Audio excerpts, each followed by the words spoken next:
On today's episode of Unfolding Journeys, we have Lisa Shannon with us. Lisa is a makeup artist based in Dublin.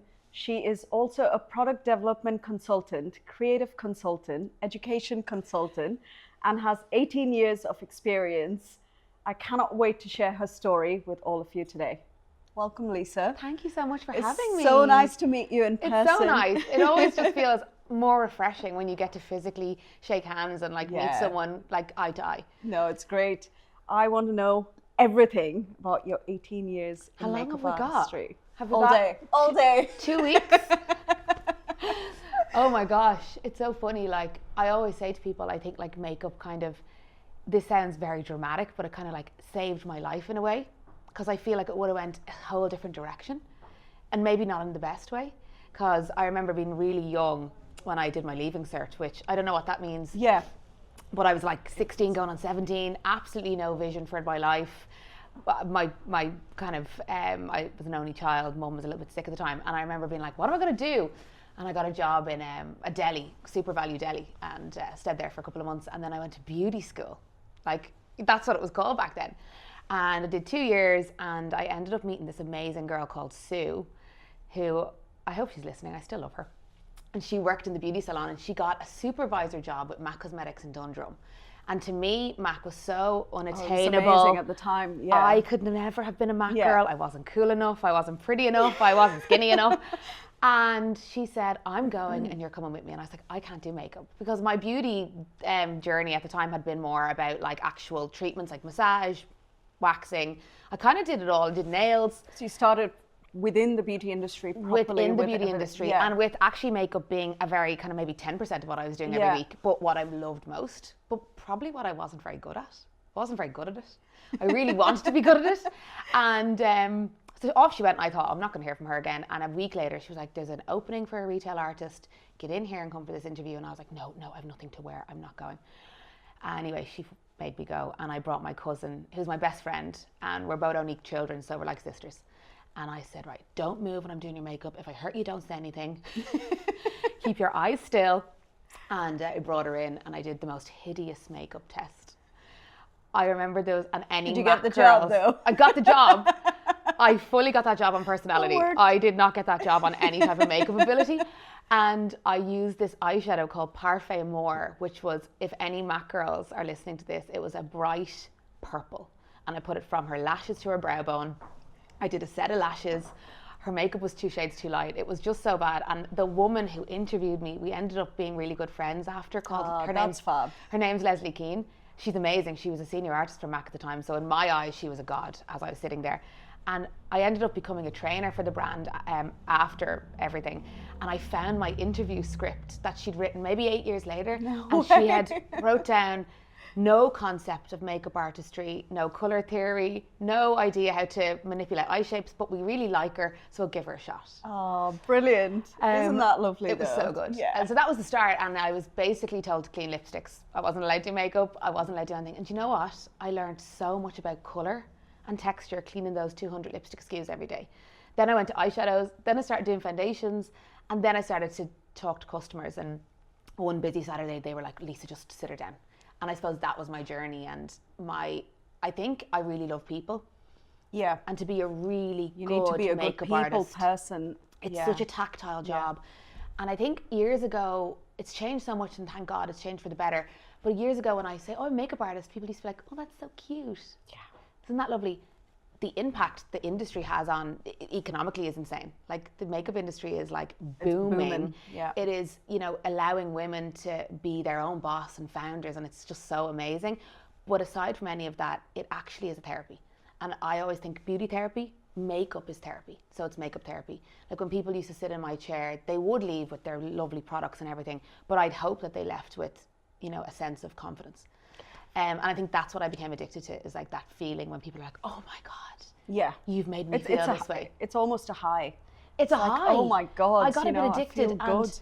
And even if the makeup wasn't great, it was but better. they felt better about themselves. Exactly. And my manager at the time, I had such good leaders all through my career at MAC. MAC is I will always, they shaped me. And they're an incredible brand. But the leaders, and I don't know what they instilled in their like recruitment, but they just recruited this certain type of person, and everyone was kind of like that, and everyone like guided each other and, you know, supported each other. And my first manager was hard, and she'd say, Lisa, that makeup's not very good. But she'd always give me a reason. It wouldn't just be to like upset me, but she said, but it's better than what she'll do on herself. So you have to remember that customer knows less than you. And I'm like, okay, I can do this. And I spent about 2 or 3 years just kind of coasting in Mac, and I said yes to everything and any kind of opportunity, and I was a really good sales girl. And in Mac, if you did, you know, your sales target, you maybe got to go on a trip, or you got to shadow a makeup artist. That was really good. And I got to go to Fashion Week 1 year. That's brilliant. And everything changed. My idea and understanding of makeup changed, my technique changed, and how I viewed makeup and women and the models I was working on changed. Did you enjoy Fashion Week? Yeah, but it was really tough, and there was times where I was crying. Yeah, it's brutal. You need a thick skin. You need to dust yourself off. I've been shouted at, cursed at, told my makeup wasn't good. But then there was other shows where I was the star of that show, and I made the makeup look amazing, and the key was like, this is brilliant. So it's highs and lows. But very much shaped my understanding of makeup artistry by aligning myself beside these makeup artists who I hadn't heard of. Like, you know, Val Garland, Charlotte Tilbury at the time, we got to work with her. Andrew Gallimore is this like incredible, cool UK-based makeup artist. Hannah Martin, stunning. And then Lucia Peroni I worked with a lot. And she's incredible. Exceptional. Her work is her unreal. Craft. Yeah. Don't speak, just do. And I just used to sit and watch, and like even how she applied foundation and what she was using. And I opened my eyes and I watched everything. And I always remember Val Garland said to me, you know, the makeup's nice, but you don't understand why she's beautiful. You don't really understand her face. And I was like, okay. And she was like, stop looking at the makeup and start looking at the girl. And I flipped everything. And then it kind of shaped my style of makeup. So I started to look at people and think, number one, I didn't see flaw. I only seen beauty. So I'd be like, there's no point in trying to fix a flaw. They probably know about it already. Yeah. They're probably going to tell me, I don't like my nose. That's not what I'm looking for. I'm looking for the beauty. And instantly that's what I pull out. And then the flaws just fade. It's beautiful. I trained under Val Garland. She is phenomenal. Did you? Yeah. She is incredible. Tell me. Oh my God. Tell me. That's for another time. But no, she's absolutely amazing. And the way she trains you and the way she teaches things and explains things, I've had no other mentor like her in my career. Yeah, she just shaped me completely. Yeah. You'd always learn something. You learn something. Even if she only rocked in for 10 minutes. Yeah. It's like her personality as well. It's the way she carries herself. Yeah. I think I've learned so much from that, like how to lead, how to teach. Yes. No, she's a beautiful teacher. No, yeah. And that has to come naturally as well, you know. Yeah. You have to want to educate, and you have to have the words and the patience to educate, which is important. It is, yeah. Lisa, you're doing a lot of bridal stuff at the moment. How is that? I love your work. Thank you. The skin is gorgeous. Oh, well, the skin is 80% of a makeup. Yeah. I couldn't agree more. I think you could do the most sexy, perfected feline eye, and if that skin isn't on par, the makeup's ruined. Whereas if you can reverse it, you can wear a lick of mascara, and if the skin's good, the makeup's magic. So thank you for that. I love my brides. It's such a... I think when people think, oh, bridal makeup, unless you're in it and you've done it for so long, it's such a huge responsibility. From the minute you say, yes, I will be your artist, their whole day is shaped around that morning, who this person is coming into their environment on that day. It's a very fragile morning for some people.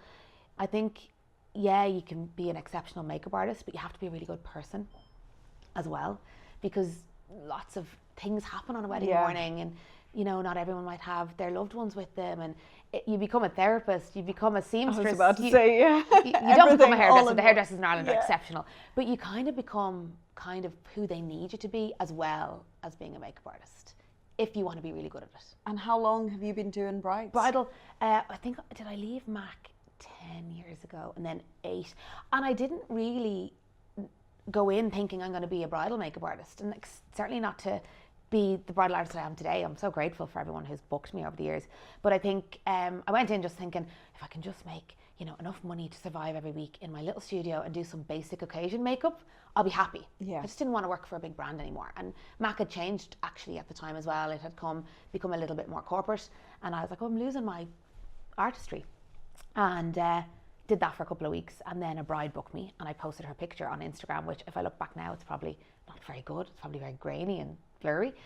But then I got another bride, and then her sister, and that's how it all kind of happened. And then I ended up meeting some gorgeous people in the industry, and then maybe a year or 2 years into my freelance career, the gorgeous Pippa O'Connor messaged me, and she was basically Queen of Ireland, which she still is, and anything or anyone she recommended did well. And I said, I'm so sorry, Pippa, I can't do your makeup, I've got a bride. And she's like, oh, that's okay, don't worry, we'll make it happen again. And she messaged me again, and I was like, I'm so sorry, Pippa, I have a bride. And I was like, she's going to give up on me. And she didn't, and I met her, and it was just kind of like a click. And I think then, obviously, she kind of put my name out there at the time, and I booked a lot of brides. And then my brides were posting, and then I was posting, and lots of other makeup artists started following me. And I think that all just kind of happened. And I'm so lucky with my brides. They're so beautiful and nice and gorgeous. And I love working with them. And I'll never give them up, but I've obviously reduced down with 2 kids now, and we've got a lot of other things going on. It's a lot of pressure as well. It's a lot of pressure because I've never had to cancel a bride, but my poor dad passed away, and I did have to cancel a bride. And it's so hard. Like, I know that she wasn't ever going to punish me for that, but I know she was disappointed on the other end of that email. And like, the minute you say you can't be late, you can't be sick, your kids can't be sick, and even if they are, you have to push through it. And I just want to reduce that responsibility, because if I reduce the amount of them I'm doing, it'll reduce the responsibility. It's a huge commitment as well, because you're booked out a year in advance or 6 months in advance, and what if? What if? Yeah. I also miss out on a huge amount of family events and friends, parties, and, you know, girls' weekends away. Like, literally for 18 years, I've sacrificed so much. So I'm really pulling back to enjoy life now at the moment. It's paying off, though. Yeah, it is. It is. So as an all-around makeup artist, I brought a little bit of everything. Take a look now. Would you like to? Yeah, okay. please. Well, do you know what? I actually brought some products that I just love, but I had to show you Skin Flood, which is one of Poco Beauty's very innovative products. Have a little feel and look. I love the packaging. Do you love beautiful. it? Yeah. When we were, chatting, Pippa wanted extremely minimal, and it works. It's so beautiful.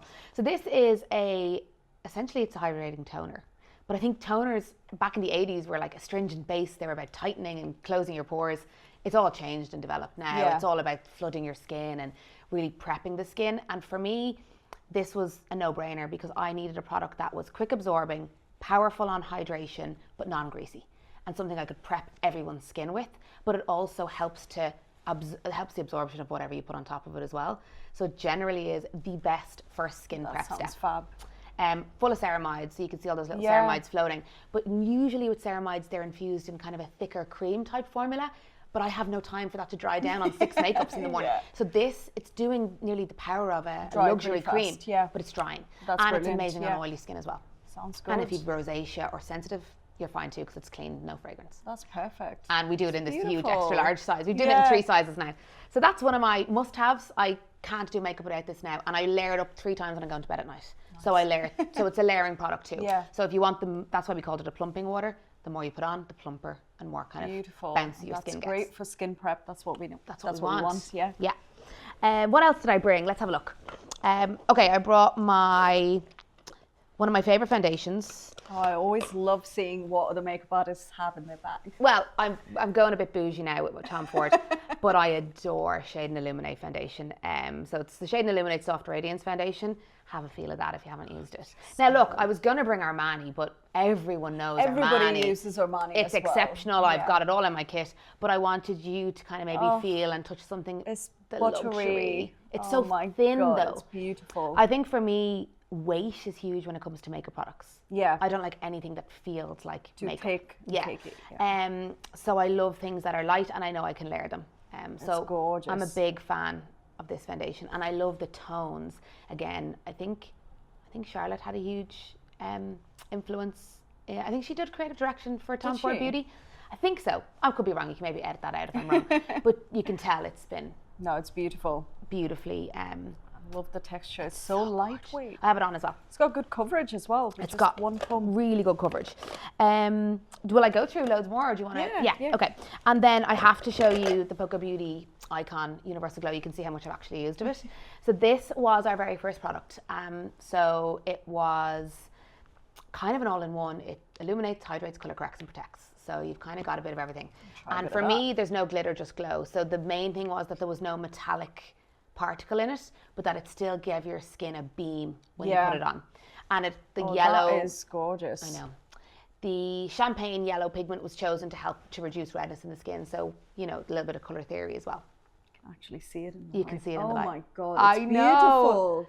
I need this in my kit. We did it in the extra large for your body because people were putting it everywhere. Yeah, I need this in my kit, definitely. It's so subtle. It's so subtle. Again, I think it kind of teams into, definitely me as a makeup artist, I like subtlety. Yeah. But I think makeup can be ultra natural, but there has to be elements of magic within that. I agree. Because otherwise it doesn't translate. Yeah, it's gorgeous. You like? It's really gorgeous, yeah. Okay, what else do I have? I have, one of my favorite setting sprays. I think setting sprays are huge at the moment. Tilbury, yeah. I love all-nighter, but I'm not mad on the smell. And I think for my brides, I very much like to create a nice feeling from all the senses. Yeah. And I love the white tea in this, so big fan of this. So it is a setting spray, but you don't get that kind of tacky, tight feeling on the skin. It's extremely hydrating. No melting, no fading, no creasing. Brilliant. I love Charlotte. I love the brand. Yeah. Stunning. No, it's a great product. And I love that they do it in the big large as well. Yeah. So although my kit's heavy enough. But I also did bring this. So it's the complete opposite. L'Oreal. So I've been using this to kind of keep my brides hydrated and stuff. But if I have a bride who's an August bride, a bride that's, you know, like I'm oily and I'm going to get humid today, it's amazing. So I used to use the Crayolan Yes, I know setting which one spray. you're talking. Yeah. But this is just easier to get because it's in all the chemists. Yeah. So it's the L'Oreal Infallible 3-second setting mist. Brilliant. Locked in. That's great. Locked in. Not the prettiest of smells or feelings initially, but it works. It does the work. So look, if you're doing a big event, if you're on TV, film, you have a long day ahead, you need something like this. What else did I bring in my little bag of tricks? Oh, this is probably a product that you wouldn't have generally maybe picked up or heard of. So MAC in Extra Dimension blushers are a hybrid of highlight and colour. And blush, yeah. I use it as a topper. I don't really use it as a blush. I have it on today. I use this, which is Into the Pink, and Fairly Precious, which is the peach one, on pretty much every face. That's gorgeous. Unless they're like, I want colour. super matte makeup. It is, look at the finish on that. So you can use your like NARS Orgasm, or you can use your nice peachy pinks underneath, and then when you pop this on top, and I usually use great like as an eyeshadow as well. Yeah, it's beautiful. It's so nice. And it actually looks beautiful like on the top of the Cupid's bow under your lip oil or your lip gloss. These are cool. The pink, yeah. And they translate beautifully on camera. So for me, it's all about, yeah, it needs to look good in person, but it needs to photograph. And sometimes with highlighters and things, they can nearly be too highlighty. Much, yeah. Like if you think of the word highlight, you are highlighting where you're putting it. And I think makeup, it can be very tricky because you have to be intentional with placement, especially with products that are very high shine. And I can sometimes see people and they're just kind of whacking it on. I'm like, oh, be careful, because where are you actually trying to accentuate? Do you have an amazing cheekbone? Are you conscious of that area? Do you find hair there? You need to be careful. So for me, placement's so important. Is, placement and pressure for me are the kind of key factors in creating a good makeup. No, I love the MAC blush as well. I'm MAC so blush old school. I use Gingerly. I love Gingerly. Yeah, it's such a good product. That's all I use on myself. Oh my God, I love Gingerly. The undertones. So I used Melba, which is like That's my my version favourite. of Gingerly. If I only had your skin tone, I'd be delighted. And I love Pink Swoon. And I loved Dolly Mix for years. Cheryl Cole put on the map for us, I think. No, I love MAC products. I still do to this day. Not the foundations anymore. I feel the formula has changed. Face and body, I'll still use. I still have it in my kit. Yeah. I love face like and body. the eyeliner, pencils, you know, Custom Teddy Ridge pencil, Costa Rica. Oh, just amazing. Gorgeous Yeah, colours. we could sit and talk about MAC all day. MAC is just, it's kind of, I feel, untouchable. It is. It's an icon brand It's with brilliant. icon products. No, it's one of the best brands. But yeah. Especially for makeup artists. Do you know what I feel forgot? Like, I love it. The Lisa Eldridge Seamless Skin Tint. And the packaging. I love the packaging. It's beautiful. I just love Lisa Eldridge. I just think she is beautiful so human. beautiful. And I just love the simplicity of everything. You know, even her makeups. Her products are beautiful. Beautifully formulated. The tones are perfect. It's made by a makeup artist, so look, makeup artists know. It's such a lovely, beautiful thing that we're seeing. Like, you know, you've got Charlotte, you've got Mario, you've got Lisa Eldridge, Bobby was the original, wasn't she? She was. She is still one of my favorites. And she's just so cool. I've seen a little interview with her, and she was saying, you know, when she walked away from Bobby Brown, she's like, oh, 2 days later, I was, you know, she just couldn't rest. She was like, I'm on to the next. Like, it just shows, like, passion will never falter. It's true. It's just, we're just so passionate about it. Have you tried her new products? Jones Road. Yeah. Have you tried Yeah, I've tried like 1 or 2 of the balms. For me, I like a stronger payoff. Yeah. Yeah, but I see where she's going with the brand. Yeah. And I think for women who aren't very confident with applying makeup, it would give them a lot of confidence because it's not easy to use. It's easy. Yeah. And I think there's definitely an element of that with Poco as well. Yeah. It's like that ease of use. But this is amazing. So obviously with all the tints, give them a good shake, but have a feel of this formula. It kind of nearly feels, there's a powder within it, but then that melts. Okay. I feel like, have a little feel of it and see. So, and actually that's T9. And this is great to carry in your kit as well. I know, it's so light. Yeah. So I I can't love do the glass olive bottles. undertone as well of this one. I know, look at me with my Tom Ford glass bottles. It's shade T9, which is the one I'm using a lot. It nearly has that kind of neutral to olive. It's beautiful. Isn't it? Yeah. I've actually been applying this with my fingers. So good. It's so good. I like applying makeup with my fingers on myself. Yes. Now. Yeah. Yeah, because sometimes on people they're like, give me a brush. But I always remember Yeah. backstage, most of the big makeup artists use their hands. Yeah. It's the best way to melt. It's so good, and the pressing and the moving. Yeah. So obsessed with this. So and I love lightweight. her lip liner in 0N and 1N. They're really gorgeous shades. Her colours are gorgeous. Her lipstick's amazing. The lipsticks, I actually forgot. I have 2 lipsticks. Is it Roxy or Rosie or something? Anyway, they're amazing.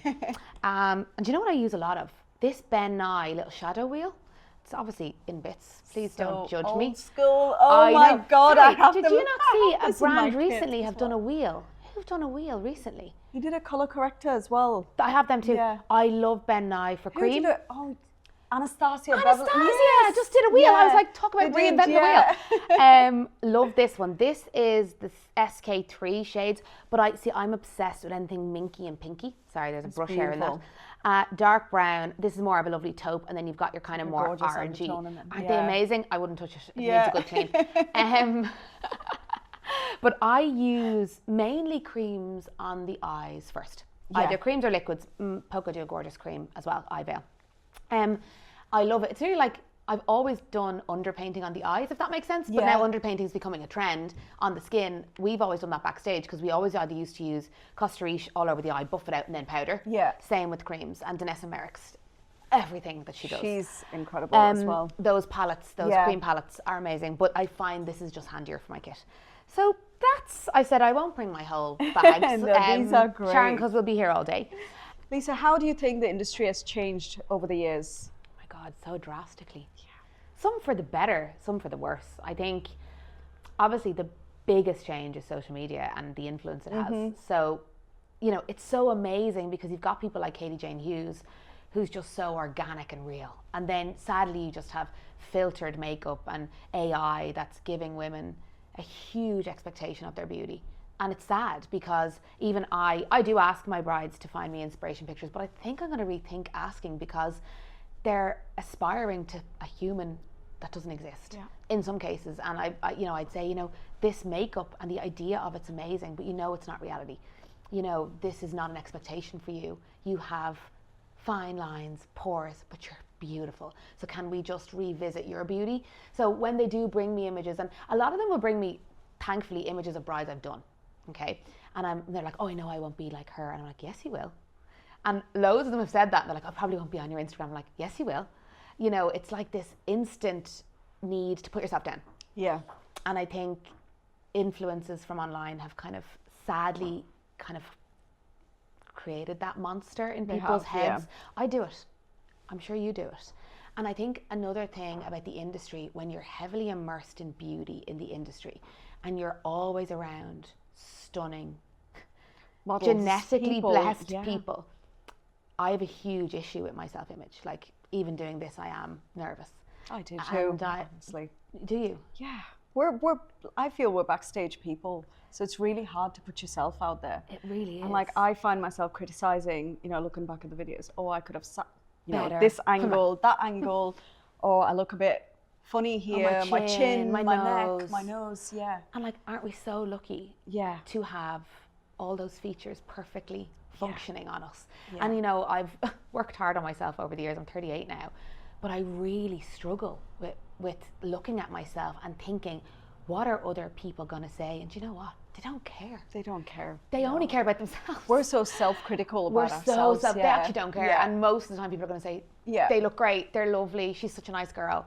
And it's, who cares about that 1% anyway? But I think that's the biggest change in the industry, is seeing it wide open with no kind of, it used to be cloak and dagger, like backstage at Mac, don't be taking pictures, don't be showing everything. Now it's all laid bare. And you have this beauty that you're competing with girls who are just so genetically beautiful. And they are. But then the majority of women are just normal women like us who are beautiful, but we just have this standard of ourselves that we have to be here. We are beautiful. I couldn't agree more. Just as we are, but we have this relationship with these gorgeous models. So it's hard to see what is reality. Reality is us. Absolutely. We are the everyday woman. No, I couldn't agree more. Instagram has been a complete game changer. I mean, there's good and bad on Instagram. And then I've started now, what I've done is I've unfollowed a lot of people who influence you in the wrong way. Okay. Maybe I need to do that.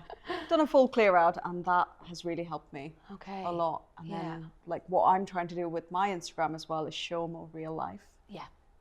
People need to see that, not perfectly curated content. And you know, that's not real. Like, life is messy, and you know, it is what it is. There's ups and like downs. My makeup brushes have all scratches and all in them. They're not perfect. I'm never going to put up a picture of them looking great. No, absolutely not. You know, my kit's in a mess.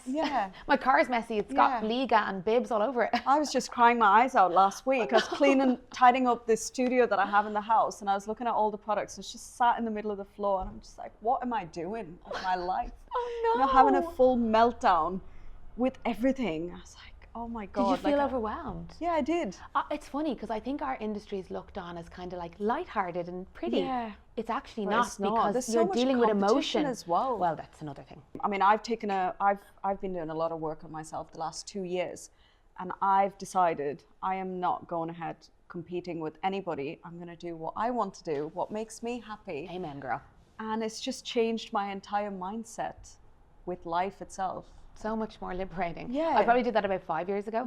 And I genuinely celebrate everyone, but I don't care what they're doing. I don't care either. Like I'm happy for everybody. I'm thrilled, and I would always say, hey, amazing job. Cheer them on. But do I sit and dwell on why didn't I do that? No. Because my time will come when I want to do what I want to do. What's meant for you is not going to go by. No, I do believe that. I do too. I'm like, no, it's so true. It's so true. I believe in manifesting universe, so I'm just like, you know, well, look at what you're doing with this. I love it.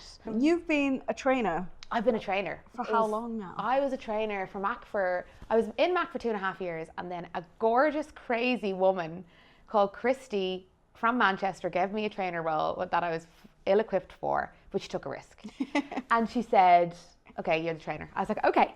And I learned so much, and I learned the hard way, and I made loads of mistakes, and I did silly things, but I was a really good trainer after all that. And I ended up understanding how to get the best out of people, because being a good trainer and educator is not about you being good. No, it's about you being able to add and lift somebody else's confidence up and give them a new sense of, oh my God, I can do this. I'm like, yes, you can. So I was trainer for 8 years for Mac, and they brought me all over the world. I had the best career with them. It just ran its course. But I traveled to Beijing, I traveled to all in Europe. We used to go to Florida for Train the Trainer, which was amazing, and it was just so good. And I suppose teaching was always part of my natural kind of skill. It just kind of came naturally. Even when I wasn't a trainer, I'd be like, oh, sit down. Like if a new starter came, I'd always take them under my wing. And then obviously the trainer position gave that. That was the title then. So when I left Mac and I was doing kind of my general kind of studio work, I started to do things called Pro to Pros, which I called them. I used to call them Pro to Pro, with not spelt to, as in spelt with a letter, which I need to change if I ever revisit that. And I loved it. I started to meet people from my past and stuff again. And they'd be like, oh, I'm really stuck in a rut. And I'd be like, okay, like let's go through it. And it could be just how they're holding a brush. It could be that they're loading the brush too heavily. It's the placement of the brush on an eye shape. And it was like, oh God, I can help this person with such small intricacies. So I want to really get back into that, and I feel like I've been saying no for years. So I am working on a lovely education platform. Oh, that's hoping it's lovely. amazing. So I'm going to create some online tutorials. Brilliant. The word tutorial I feel like is nearly too clinical. I kind of want it to be a bit more real. Yeah. So I'm going to do real time, no real editing. I will have a professional videographer, but I really don't want him to cut things out. I want him to see if I make a mistake and things like that. I'm going to focus on bridal first, and it can be watched by pros, but it can also be watched by brides for their maybe day twos or their hens or whatever they want to do, and it can be watched by people who just love makeup. And then I don't know where that's going to go after that. I might do some kind of skill session, so they're like, I don't know about you, but I actually don't like sitting and watching something for an hour. Oh no, I can't. So I'm kind of thinking I do some skin skill sessions, some brow ones, and then definitely some in person. I love meeting people. Yeah. Because I think that's when you get the most. We don't do that. We don't do it now. anymore. You know, and do you know everything what? is online. Is it a thing of it's too time consuming? Yeah. Do you know what? Who cares if it's time consuming? I feel like we'll get more out of it. Yeah. So I'm going to do some in-person workshops. Brilliant. I love masterclasses, but do I feel like you're getting everything when you're watching one girl have her makeup done? No. No. Workshop, let's work together, let's work on each other. I think that. And then God knows after that. That is So brilliant. it's in the That's pipeline. so exciting. It's been in the pipeline for like 3 or 4 years. Just when do keep you plan pressing. on launching? Hopefully this year. Okay. Yeah. That's great. Hopefully this year. I just need to, and I also want to use real clients. Yeah. I feel that's important when you're teaching or showcasing something, because doing makeup on a perfect model with a perfect skin is easy. It's beautiful to watch. Yeah. But really, what are you learning? You need to learn to cover imperfections. Yes. You know, Texture, sculpt and and shape, and if someone has a deep set eye or a hooded eye. Yeah. I always feel like as well, like people are like, oh, I have a real hooded eye. And it's sexy and beautiful. Let's show you how to do it well. Yeah. You know, it's, maybe a winged liner isn't the way to go, but let's do a It's soft, not a flaw. smoky. People think it's a flaw. Yeah. Because again, social media is showing us this almond eye. Well, not just social media, the industry has shown us. So for me, I feel the industry, the beauty industry, loves when we see our flaws because we buy more product. So for me, it's stop investing in product, start investing in skill. Invest in you and how you use your product, and then that €60 makeup, a foundation that you think doesn't work, can just become magic because it's literally the right brush and the right technique. No, teaching is so fulfilling. And I've so much to share. I just feel like I could be here all day. I can't wait. I'm excited to see. Thank you. Thank you so much for coming here today and sharing. Thanks for inviting me into the city. I never come in anymore. This is great. I used to do training in the Morrison next door. And we used to do our MAC training, and we used to do the trainings for MAC in there. And as I was walking by, it was quite nostalgic. And I was like, oh, look at me coming in here now to talk to Sharon about my own education. Well, thank you so much, Lisa, for coming here today and sharing every single detail and not gatekeeping anything. No gatekeeping here. We're going for a glass of wine. Sneaky glass.